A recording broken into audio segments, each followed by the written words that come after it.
Welcome to the What I Wish I Knew After Pregnancy Loss podcast. I am your host, Sharna Southern. I am an angel mum, a rainbow mum, a pregnancy loss practitioner, and trauma-informed coach. I created the Institute of Healing Through Pregnancy Loss out of my own experience with loss in the hopes to provide understanding and healing, educating people on pregnancy loss, and creating more women or men in trained support roles. In this podcast, I hope to shed light on what I wish I knew in relation to pregnancy loss, opening up the conversation, breaking the stigma, and bringing real-life stories plus guest experts. Thank you for being here with me today, and let's dive into today's episode.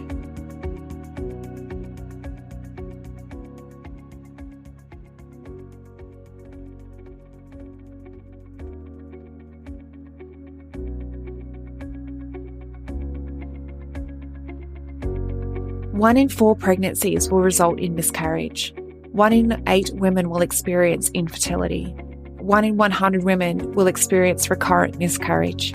And 1 in 160 births end in stillbirth. Have you been wanting to make a difference in the lives of women or men who have experienced pregnancy loss because you can see so many suffering in silence, but you just don't know how? Collectively, we can change how bereaved parents can access mental, physical and emotional support after their experience. There is a lot of women with unhealed trauma, and there is a huge gap in the current support system when it comes to bereaved parents' recovery after loss. There are too many women and men suffering in silence. The Pregnancy Loss Practitioner Certification is a worldwide, one-of-a-kind program that gives you proven methods designed for healthcare professionals, medical staff, midwives, nurses, doulas, birth workers, coaches, and angel parents alike. The Pregnancy Loss Practitioner Certification is bridging that gap. It will give you a proven support structure to follow and education specific to pregnancy loss, created by a lost mum. It is creating more education specifically for loss so that you can enhance your service and become the point of difference. Or you can create the support that you so desperately needed in your healing after loss. This is the next level of growth and expansion you have been searching for. So does this sound like something that you have been searching for? Let's explore this more together. You can head to the episode show notes where you'll find the program application, or direct message me on Instagram and let's open up the conversation in how you can use this education. You have a gift, and I look forward to supporting you and witnessing you bring your gift to the world, healing and transforming women's lives.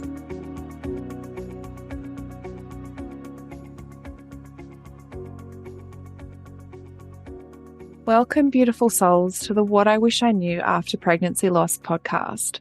Today, I have with me the lovely Erika. Erika is a lost mom herself, and she wants to share her story in the hopes of helping others. Her passion, though, is to help parents cultivate and create healthy habits and boundaries around screen time with their children so they can spend more time on independent, creative, and imaginative play, which are one of the most important building blocks in their emotional, social, physical, and academic development, especially in early childhood. She's a primary and early schools teacher as well as a Waldorf teacher, which is very close to her heart. Welcome to the show, Erika. Thank you very much. Thank you for inviting me or allowing me to be on this show and a little bit about my story. You're so welcome. I know that this is relatively new for you in terms of being able to share this part of your story. So do you want to share with us, I guess, a little bit about, what happened, like sort of what has been your story up until this point? Yeah, my story actually starts from since I was in my early 20s. Because, I grew up in Romania.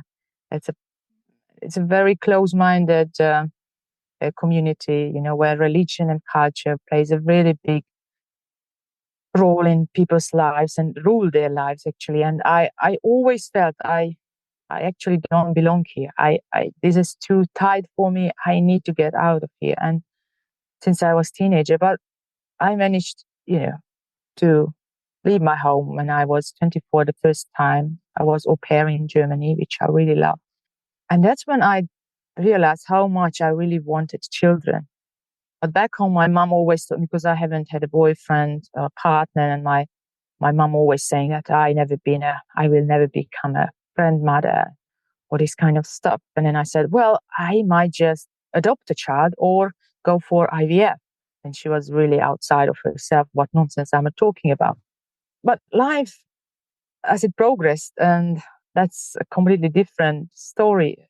I always felt because, where I grew up, the girls, 18, 19, they got married, they had children, and I thought I want more from life. I want something more. Want to experience life.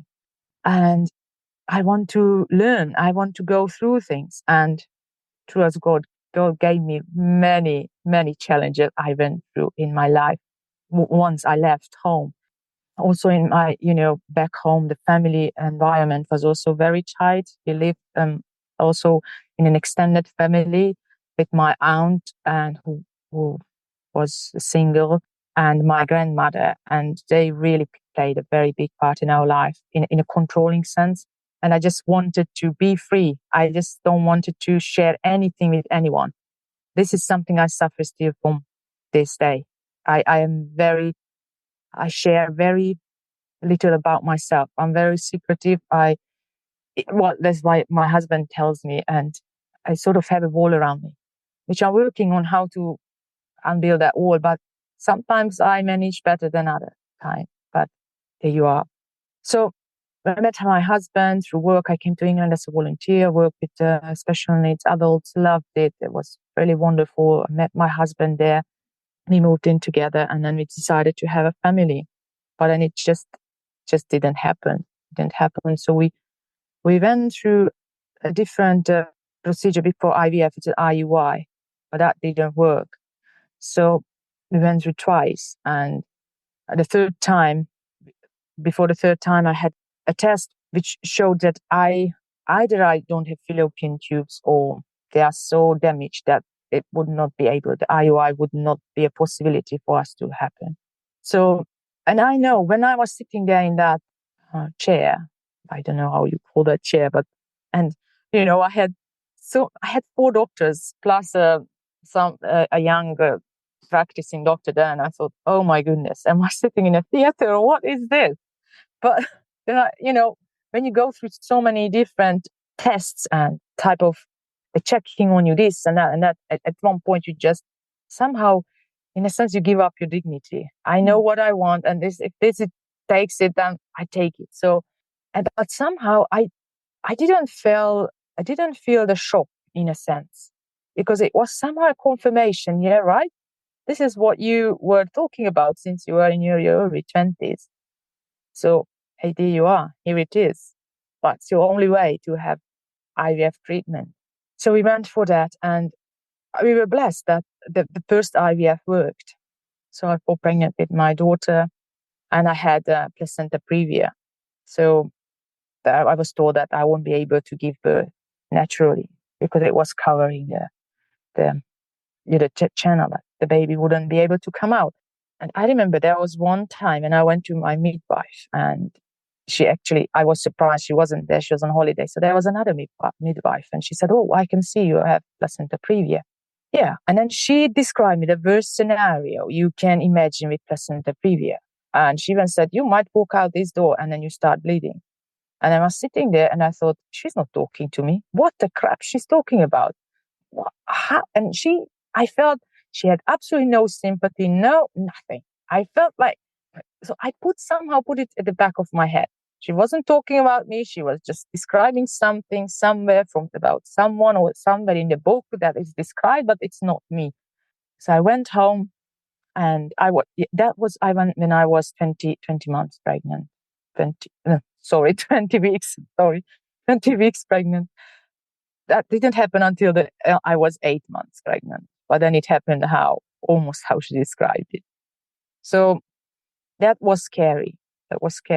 Why I'm telling this, because this is related to the next step, what we did, because the third hemorrhage I had, it was really in the ambulance and very low blood pressure, everything. And then the paramedics told my husband that we nearly lost her, which I was saying that, what the crap they're talking about? they didn't lose me. I was conscious. I was absolutely there. I know what happened, what they are talking about. So my husband got really scared that what is going on. But it was everything fine. The baby was she was absolutely fine. She was even humming in my tummy. Um, she was absolutely fine. So they kept her in for another 2 weeks. We managed to keep her in for another 2 weeks, but that 2 weeks were absolutely, I could not sleep. I could not. So they kept me in for 10 days in a hospital. And, I was with 7 other mums. They were coming and going, and mums with pain and different stories. And then I didn't have a private room, so I could hear everything while I was there constantly scared that but when the hemorrhaging is going to start again.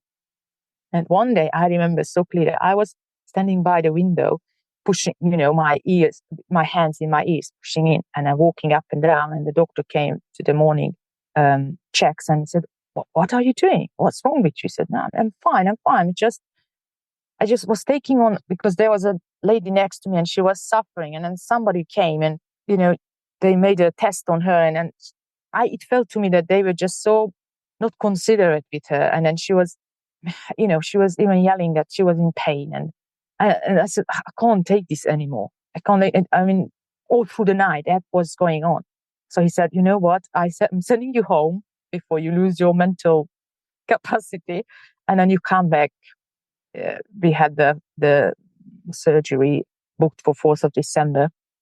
And he said, you come back on the morning, 4th of December, to have your cesarean, unless the hemorrhaging starts again and you have to come in and we do the emergency C-section. So I went home, but that for another 4 days, that was also brutal. But we went through it and the C-section happened.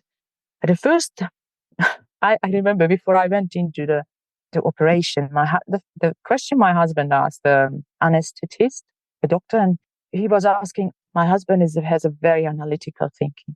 How high a chance we have that the next pregnancy is going to be placenta previa as well? And she said, it's a much higher chance, and it might be not so lucky like it is this time, and your baby either dies or will be special needs. But, that's before I go into the C-section table. They say, my child, why did you ask this? Well, I need to know.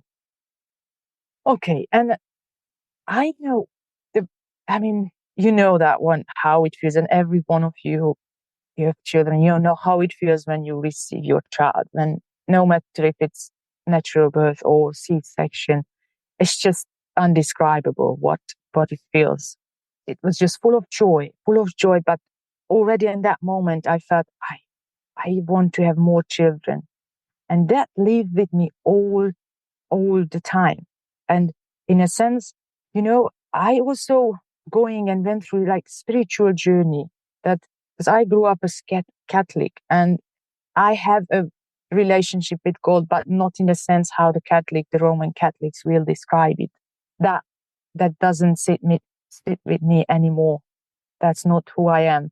And at that time, I was still very at the beginning of my journey. So I didn't know who to ask or where to go to, at least to quieten that urge in me that, look, you have you're beautiful. She was so healthy. She was absolutely fine. She didn't even need to go to NICU, she was all fine.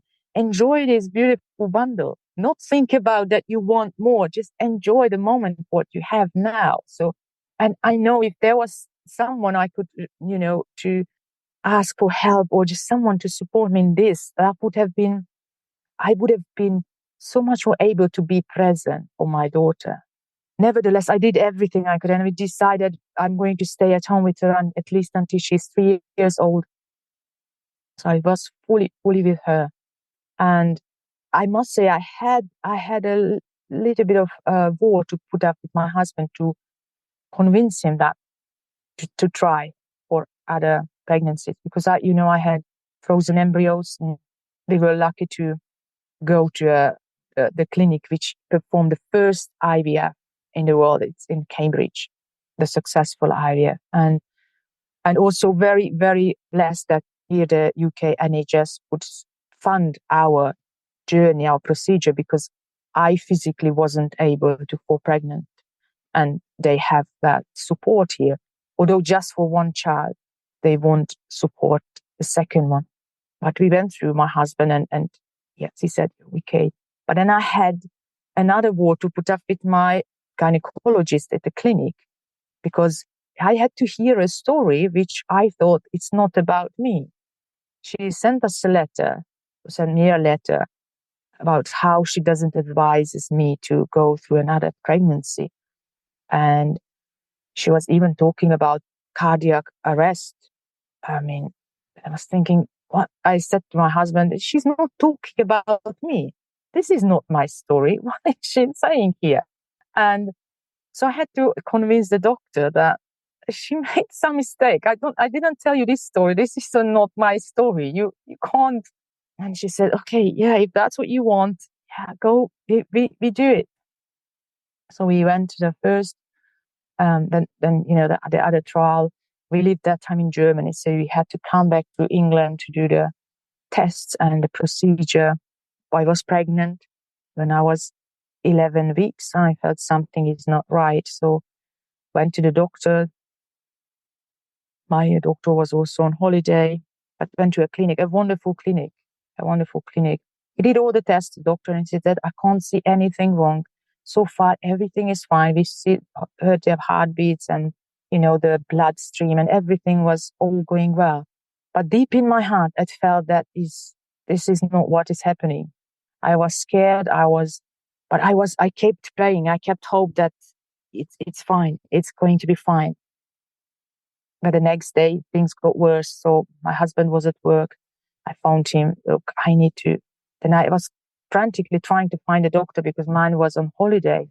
And I remember I went with my daughter to one, because in Germany, the system is a bit different. So you can often just walk into a surgery and they will see you. You won't have to necessarily make an appointment. So I went into one and the other one, and they didn't have appointments, but then it sent me to somewhere. So I find out who is the replacement doctor for my gynecologist who I was seeing. And was such a wonderful woman, but she happened to be on a holiday. And I went to this doctor, a gynecologist, and my husband and my daughter there. So there's also something lives in me that we probably caused some traumas to my daughter through, because we dragged her with us all along to all these tests, so all these procedures and everything, because not having a support, that somebody who could take care of her. And I was sitting in a chair, and then it happened there and then. We just lost the babies, and it was twin pregnancy. And I was in complete shock. I could not even cry. I couldn't cry. And I remember the doctor just screaming at my husband, take the child out. Although she didn't see anything, but because he was shielding her and they were at my back, but still. And she just took the babies and threw them in the rubbish bin. And I could not cry. I was in complete utter shock. She didn't even offer me a sanitary pad to put in. I had something in with me because I started bleeding already. So I had there with me, but even just the gesture to give me as a support. Then we went out to her office, and then she said, well, just 10 days later, go back to your own gynecologist. And somehow we never spoke about it. It just like we put a lid on everything. Although my husband was struggling as well, and I just didn't talk about it. And actually, I shared it with my best friend who also lived in Germany. And she doesn't have children. And she also said, I don't really understand what you're going through, but I feel sorry. However, I think at that point in time, I was just expecting her to come and see me and give me a hug or try but it's quite the opposite happened, that she didn't even check in on me. How are you doing? What is happening with you? And I discussed this with her later, because this is what I needed, that she comes and just sits there with me and gives me a hug, even if she doesn't know what it feels like, but just to give me that kind of support. And at that point, I was also in a therapy. and I couldn't get hold of my therapist. And I said, what? I need you now. And you just don't pick up the phone. You don't respond to emails. She was probably on holiday. And I said, I didn't get back to her. I said, I don't want to even be in touch with you. Although it wasn't her fault. It just happened when she was on holiday. But it was just I don't know, it's just my anger to respond that I wanted some help and I didn't get it here, didn't get it there. And my husband was saying, I felt that, he might thought that, I told you, and then you just bullheadedly went ahead, and then this is what happened. And I never had therapy for it. And I think this is what, and that gynecologist, that doctor, how she behaved towards me, I completely felt I'm just a number, like other cows sitting outside waiting. And there's the one, well, she lost 2 babies. Well, that's it. It's life. Gets the next one and whatever. Although she might have done this for 30, or she wasn't, not, she was closer to retirement age. So she was doing it for years and years and years. But for her, this is for me, it was the first time, I wasn't a number, but I absolutely there in my life for sure, there I felt just a number and she had no compassion, no sympathy, nothing at all. And I was thinking, wow, yeah. Then we came back to England. I still kept that urge in my heart was still there, that I want, and knowing that I had still 3 more embryos frozen. And I said, I can't just kill those. Those can be you develop to human beings. I can't just tell the clinic to destroy them. I went so far to say, okay, I donate it to someone who would love to have them. But they have certain policy. So it wouldn't, that didn't allow me to do that. And then I, again, went through it with my husband and he said, yeah, okay, we do it again. And now looking back, and I went through this many times in my head, we left the clinic and I felt also the second time it's not going to happen. Then I was in this conversation in my head, but this is not what you need to focus on, that it is going to happen. And for the first 8 weeks, it was everything fine. 9 weeks, and then again 11 weeks. It's something. When I was due to have the 12-week scan, before that there was something wrong. So went again to the hospital, and I did the scan, and they were not sure. The sonographer wasn't sure if the fetus is still alive or it's just developing very slowly. So they gave me another appointment, but then my husband said they're just trying to keep you in hope. I know it's not happening. So why did they even tell you to come back to another test? But I kept the hope that, in a week time, they're going to tell me that the fetus is growing and it's all fine. But it wasn't fine. And that was, again, very, very traumatic. However, these, the doctors and sonographer and whoever saw me, they were so compassionate and so supportive. It was a completely different scenario than it was with the twin. But also then and this was a single pregnancy, and when I lost this pregnancy, I noticed that how much I still needed to heal from the first loss. And I haven't done any healing, nothing. Because first of all, it wasn't offered to me. I didn't even know where to go. And that was in 2017. And somehow I just didn't know that this kind of, even online, that some help, just like you, a person like you, I would find someone like you. That just didn't feature in my life, though. I didn't know about.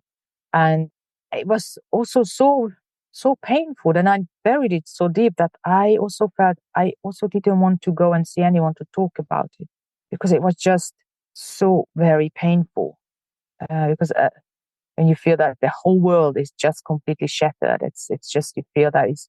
And also, I think what made it more challenging and difficult for me, because I knew I need to go through IVF. I knew I wasn't getting younger.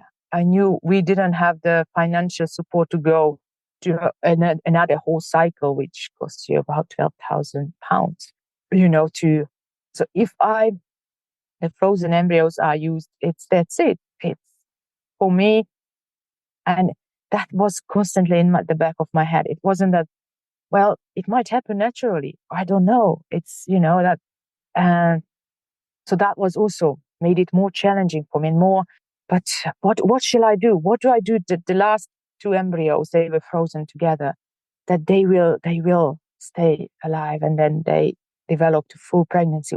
What can I do? Then I found a wonderful a herbalist. He's Hungarian, and he has a pack for wishing for a baby. It's called tea, and then he talks about it, such a wonderful way. He's now 94, but he knows absolutely everything. He goes to China to do presentations about herbs that he learned from his grandmother. But first of all, he said, the woman and the couple needs to decide and prepare in a soul level that they are going to receive a new soul into their family. And then he said, then we prepare the body. And then he had tea for a woman, tea for the man, exactly how to take it. And I said, this is what we are going to do. And he had very good results. And even many of the clients didn't have to go through all the 3 steps because they felt pregnant already after the second step, or already, during the second step of, his program, the tea program, what he offers. And I ordered the tea and I was drinking it and ready to go for the third procedure. And that was in 2020. And I had the appointment, received the medication, what I need to take. And 2 days later, they told me that this lockdown happened. So we had to cancel everything. But then I wasn't disappointed because I was already in my spiritual journey and I felt this had to happen like this. And I wasn't disappointed in a sense that, because I knew this is for the good. I need probably more time to prepare and more my body to prepare. And so I was fine with that.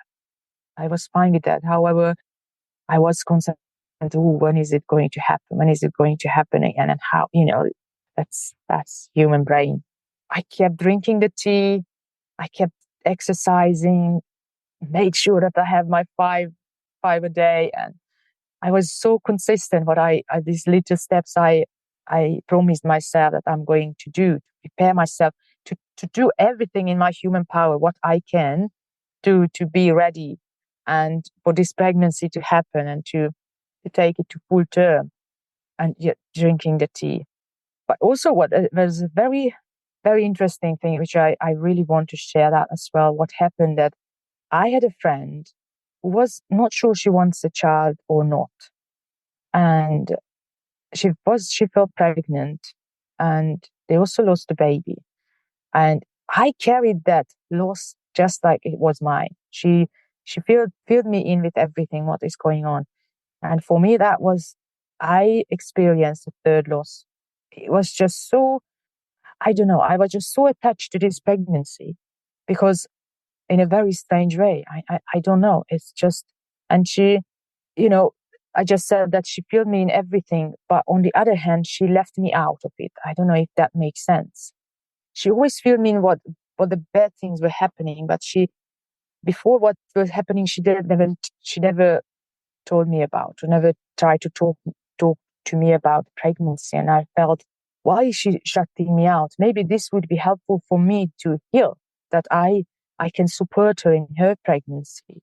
And when she lost the baby, it was just like I lost its baby. I know exactly the day and the date when she lost the baby. Then she fell pregnant again. She gave birth exactly in lockdown. Just like when my procedure had to be stopped, she gave birth. And, during her pregnancy, I had so mixed feelings. I was happy for her. And then I was also, I don't like to use the word jealous because I'm not a jealous person at heart. But something was that And knowing that she didn't even want to have a child, but her husband wanted it. So she went with it. And then it's the constant that maybe that's why they lost the first baby, because the baby felt that I'm not welcomed here. So the little soul just decided not to come.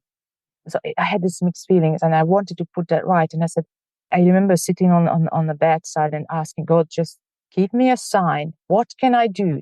Either take this urge away from my heart that I want more children, or show me the way how I can embrace my friend's pregnancy. And the next morning I woke up. I love sewing.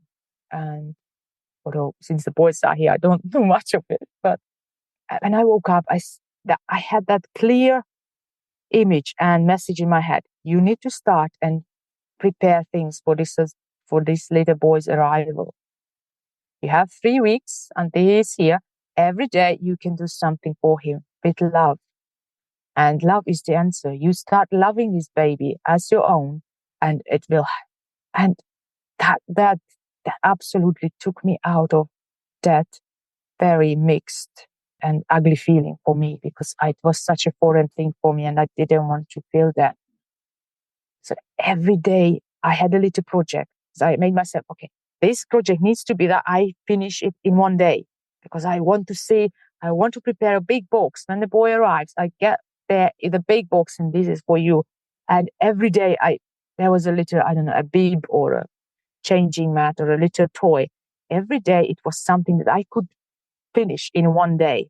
And I just sent some pictures to my friend about it. I didn't say much. I didn't go into any conversation, but I just kept, I don't know why, but I just went with the flow. I just went what I felt inside, what I need to do. So I just sent it to her, and she received it with very, positive, very positively and appreciatively. And that saved me from that feeling, and that sort of, that kind of jealousy, and also I felt that I love this little baby. I don't know who he is or how much contact I will ever have with him, but I love this little baby and I prepare this stuff for him. And so that was my answer. And looking back, it just proves that love is the answer for everything. It is. And then after, that, to jump a little bit ahead, then when the procedure, the lockdown stopped, the first thing I did, get in touch with the clinic. When is it happening? When can you start? And all that. So we started. But, going through IVF, and every step, what is happening, you count everything. You have those medications, you have all those injections. And, those 2 weeks when you have to, before you have to do the test, and it can feel like 2 years. One day, other day, in 2 weeks, in normal circumstances, nothing. But when everything is happening, it's just very, very challenging, very trial. It's a big trial to keep the faith, especially after 2 losses. And, in the previously, the 2 IUI failure, and all this journey where you go through and all those tests. And I also had different tests because I wanted to know, why is it not happening? So I had different tests. And I remember there was a Chinese professor, and she told me, look, I tell you one thing. She said, I feel that frozen embryos have even more chances to survive in you than the new ones. Because she said they go under certain also procedures, and those little embryos face challenges which a normal one doesn't. So he said, if they stay alive, and they told them, and they're alive, they are pretty strong and pretty robust.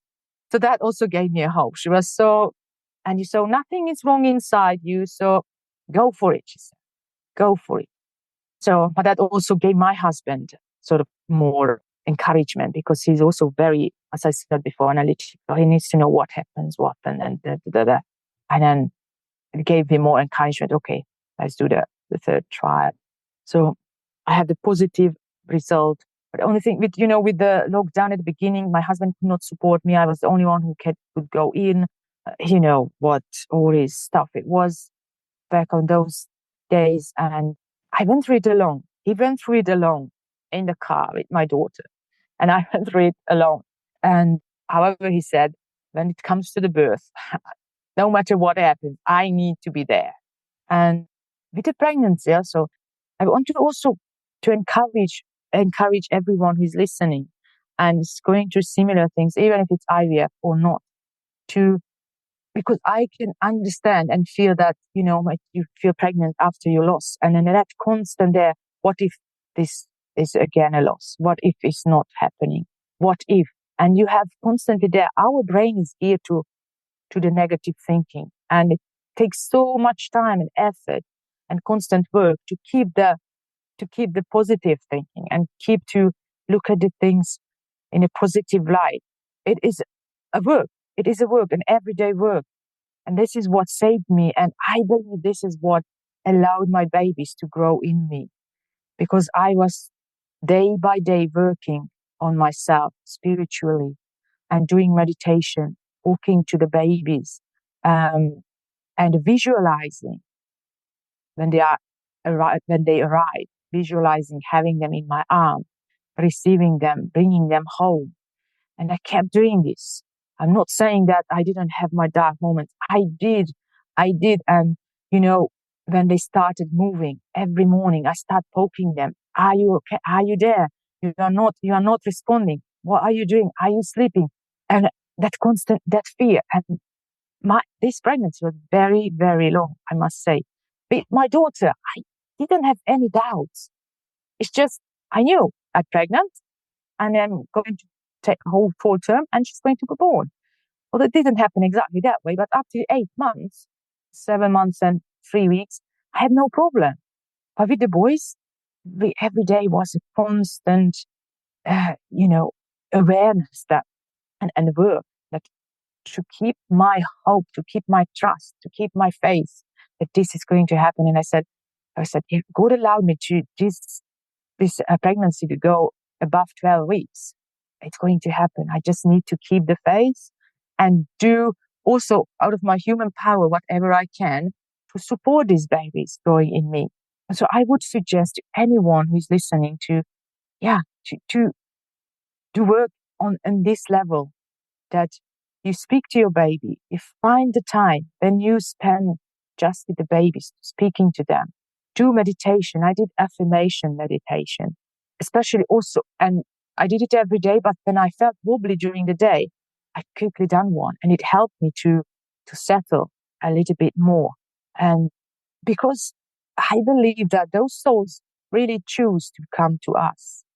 And now looking back, and I just verbalized this to myself not so long ago, that I am grateful for those little beings who let these boys to come to us, because in the big plan, it was that these boys need to come to us and not those little souls who left us. So they just prepared a way for them. Because let's say if I received the twins at the first procedure, these boys wouldn't be born, because those 3 embryos would have been destroyed. But down the line, these 2 boys right at the end needed to come to us. So I needed to go through those losses, those challenging and trying time, in order to receive these 2 boys who were just there patiently waiting.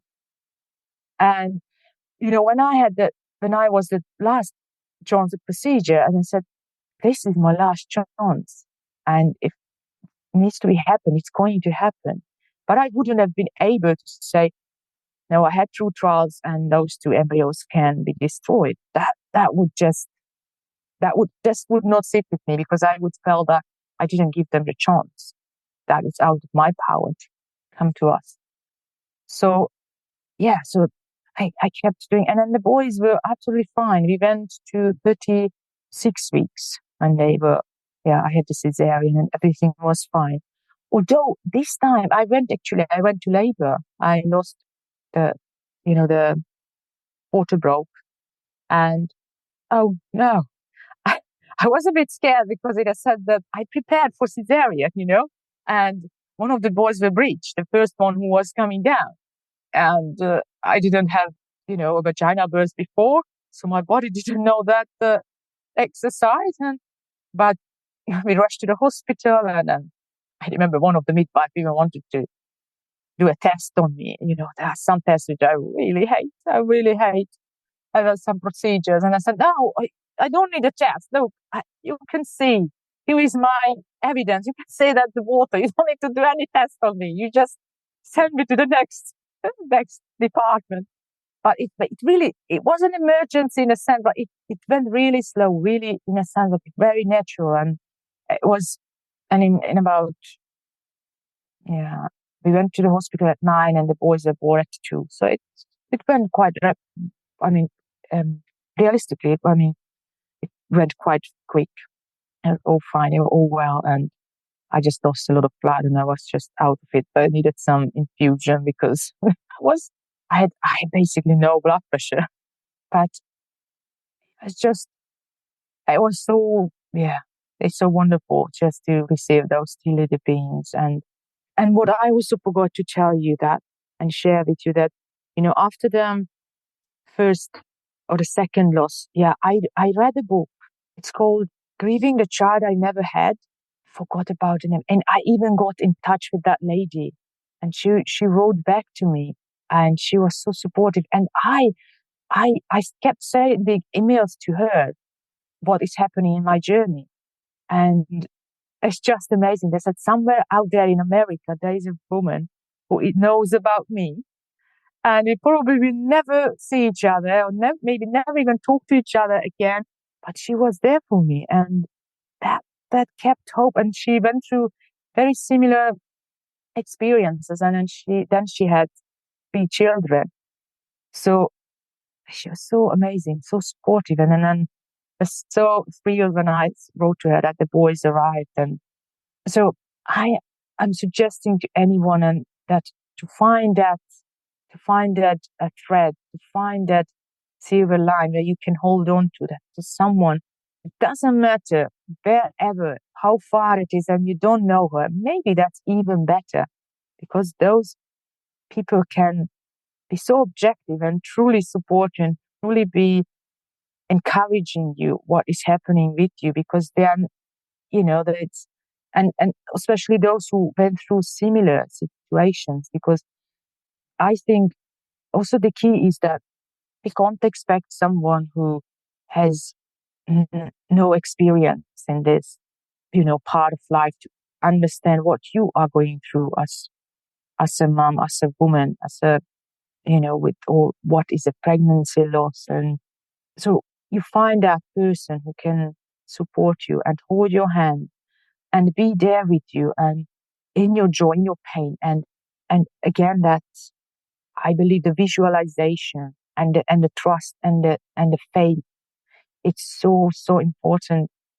Since after my losses and since I'm in a spiritual journey, I made contact with very, very interesting humans, and many of them, it's just, I don't know, maybe just as a proof that that's how it works. It said that, one day, I just tell you an example.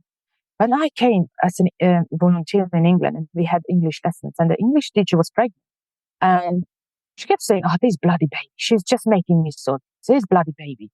And I was telling my friends, why is she saying this bloody baby? Why did she, this is like swearing at your baby who is not even born.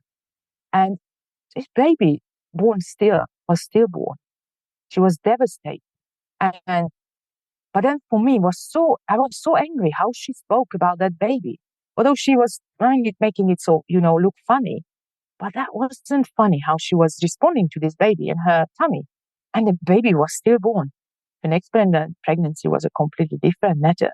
And I think she may be also maybe something happened inside her as well, that she was completely a different human being when she had the second pregnancy. But then also another lady I connected, she also said that when she was pregnant and they wanted a boy, and then it turned out that it's a girl, they were so disappointed. And she was, I wanted a boy, and I wanted a boy. And she said 2 weeks later, she lost the baby. So And if we believe that those babies choose us to be their parents, those souls choose us to come to us, exactly to us. And that's why I believe I would say to every parent, you are the perfect mom to your daughter. You're the perfect parents to your child because they chose you exactly for who you are, because they need to go through their lessons, through you, what they need to learn in this life. And that's why they exactly needed to choose you. So it wasn't an accident. But if that's what they come and they feel resistant, then they might turn away, say, I'm not needed, I am not wanted, so I better go. And another important thing, what I remember going through all these procedures and tests, and one doctor said, look, we can create the perfect 100% perfect environment, but the magic happens inside, which we cannot influence. So the magic happens inside. And that is the truth. That is the truth. Because with science, they can truly prepare everything. Now it's even more developed than it was 15 years ago. But that's the key. The magic happens inside. And what also that herbalist said, that you have to prepare on your soul level to receive a soul, another human being, into your body first and then into your family. And if you are not ready, that soul might just decide to go. And I have another example, another friend. She had also a twin pregnancy. And she said when she heard they are twins, she was so scared. And she said, how am I going to go through this? I'm not. And she said that's what she kept thinking. And she said, I couldn't wait until 7 months, that maybe then they can be born at 7 months and then it's over. And at 7 months, one of the baby died in her. So, and then after that happened, she also just threw that kind of conclusion that it might have been just that baby just felt that she isn't wanted. They just wanted one child, or one, not necessarily one child, but one child in one pregnancy. And that baby left, and she was there just until support the little sister. And because, they kept her little sister in for 4 weeks until a certain time before, the baby who died can start to cause problems inside you and harm the other baby. So, but she was born in 8 months. So this is why I feel that it's so important that we make that connection to our children already when they are just little embryos, because they are already, the soul is already there. It's just waiting for the vehicle to grow, that they grow into that little body to be able to be born. So make that connection and find that support, that someone is there for you. And yeah, just trust and believe, and that it's going to happen. Although I also can understand that in some cases it won't happen. But I also met another amazing woman who also helps mom to prepare them. What if it doesn't happen? How do they take that in the best possible way they can, and not blame their body and not blame themselves for it, but understand it in a deeper level, why that might not happen, or why didn't it happen. Yeah, I think I said it all in a big. I'm sure there'll come to my mind some thoughts which I thought I should have said that, but this is for now. And I'm so helpful. So grateful that I could share this with you. And I don't even know how I found you. I don't know which group or how, but when I read your post, I knew that I need to write to you. So straight away I did write to you. There and then I said, I'm not ready to share my story. But then a week later, I just had that song. No, you are ready. You can share these stories, especially when it's a podcast and I'm not, not on a video or public, but just my voice. That to let this free. And also I decided to give myself a little gift But I want, for example, a pendant to have the birthstones with my children, and also the children who've lost, because I want them to feature in our life, in our family, because they prepared the path for these two boys to be here. And yeah, I feel that's just right. I would feel that, yeah, to pick up, I was calculating when they would have been born. So I would put those birthstones in there to feature, because that's our story. They are part of our story. They're part of my story as a woman, as a mom. Yeah, they're part of one of my biggest life story. So yeah, to acknowledge them, because that wasn't by accident what happened. It was part of the bigger picture, part of the bigger plan.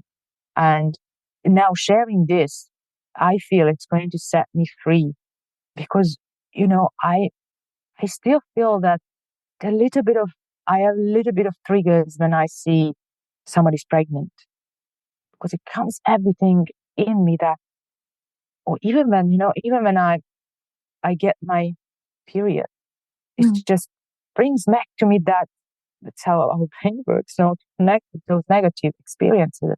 Oh, this is a bad sign. Oh, it isn't, especially now, but it's just those little triggers. And I'm so grateful that now I could voice this and share. And I hope that it will give some of the ladies who are listening some encouragement or hope, support. And if anyone would like to get in touch with me, I would love to support whoever would be happy. Just the email or just the text or something, or if they are interested in any details or something, it's yeah. Thank you so much. It's absolutely my pleasure. Just like you had the support of the lady who wrote the book for you.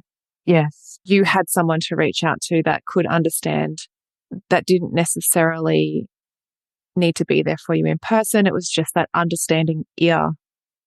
And for you, like, to do that in return for someone else, like, it's so beautiful. And I want to really thank you for so much of what you shared from the beginning to the end. Like, there is so much in your story that I know is going to support someone, navigating infertility, IVF treatments, loss. So much of what you shared, I could relate to. And, I was just sitting here, with these, like, I was just nodding along the whole way, because there was so much of what you said that was so spot on. And I love that you went on a spiritual journey as well, through your experience, and deepened your awareness for yourself and your body, and learnt ways to support yourself navigating life after loss and pregnancy after loss, because life after loss is full of triggers, and so is pregnancy after loss, because you think at each milestone you'll be okay, and then you're not. So how do you support yourself going through those milestones and getting to the other end and actually having a healthy birth?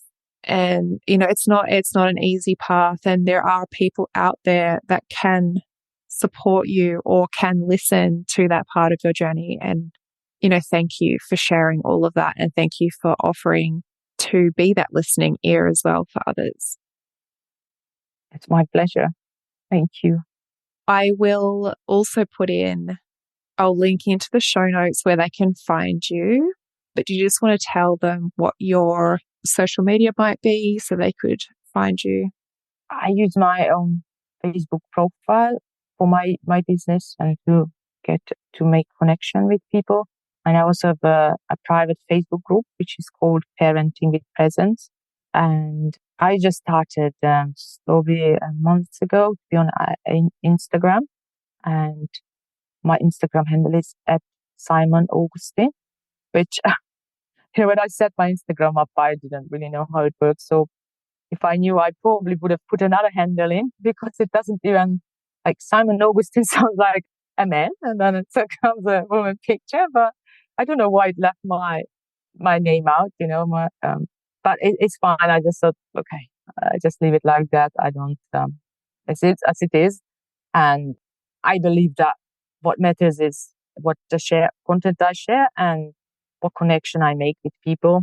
And for me, connection is really, really important. I believe that's how we get to know each other. If we deeply care and we make contact and we share our story, because through our story that we can connect with people with the same, because something happens that actually that person is also a human being. It's not somebody who just wants to sell a program to me, just like me, I'm also a number, but make the connection that I also know that who are you? How can I support you?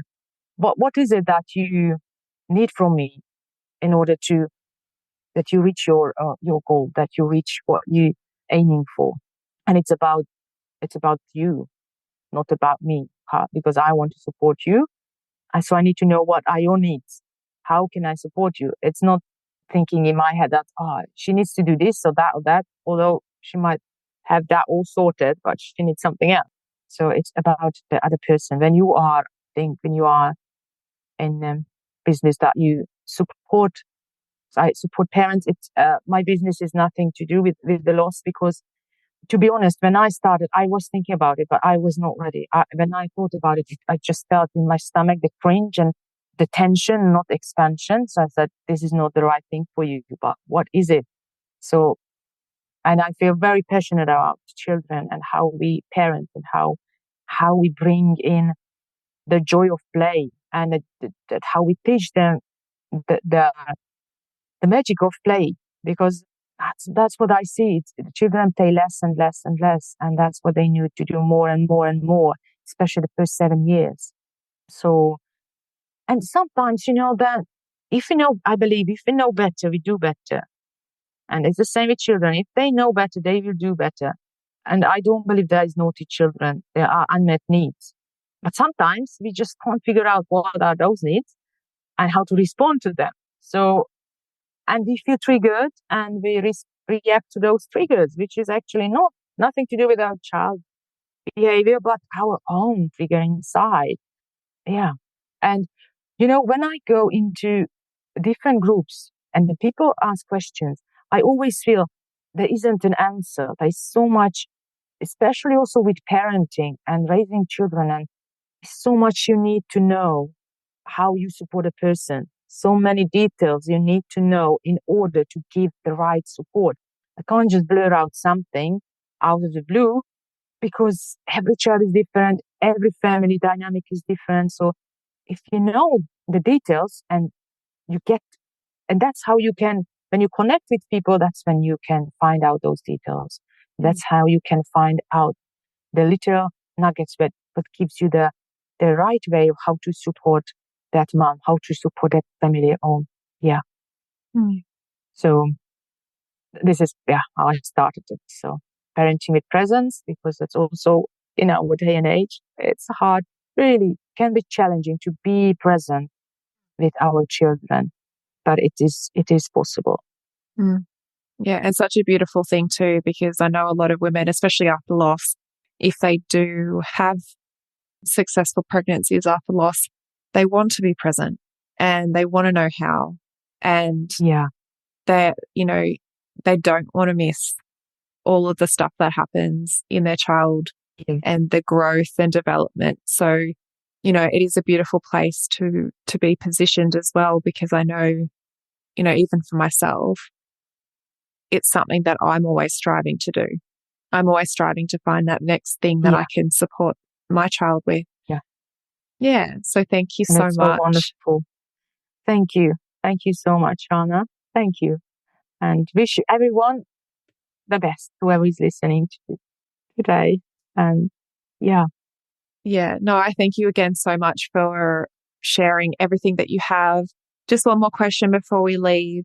What is one thing, I know you've mentioned a few different sort of elements of your healing journey. But what's one thing that you wish you knew after experiencing pregnancy loss? That before the pregnancy loss, to have that person who I can connect and cry on the shoulder or just share whatever is going inside me freely and openly.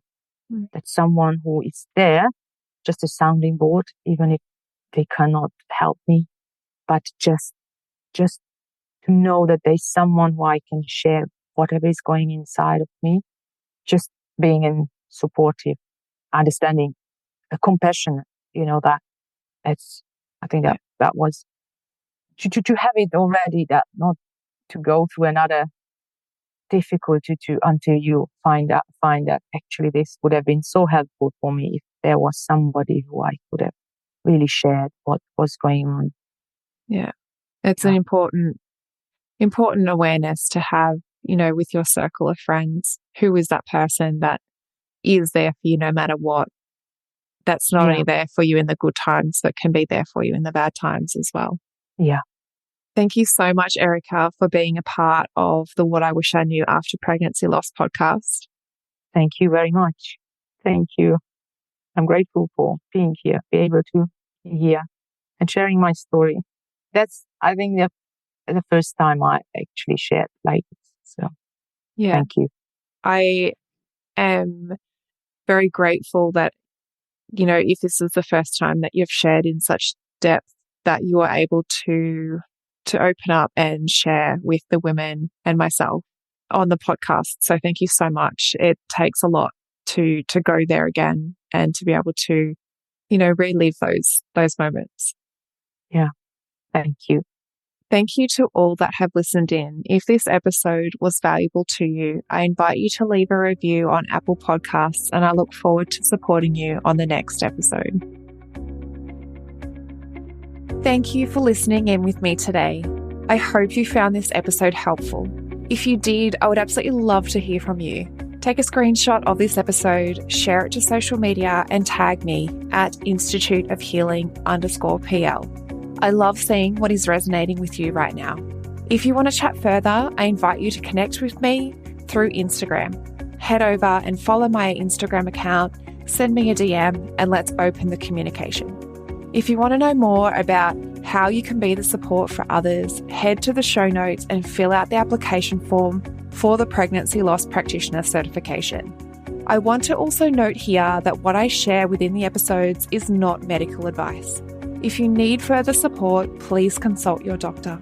Thank you again. Much love to you. Be gentle with yourself, and I look forward to supporting you on the next episode.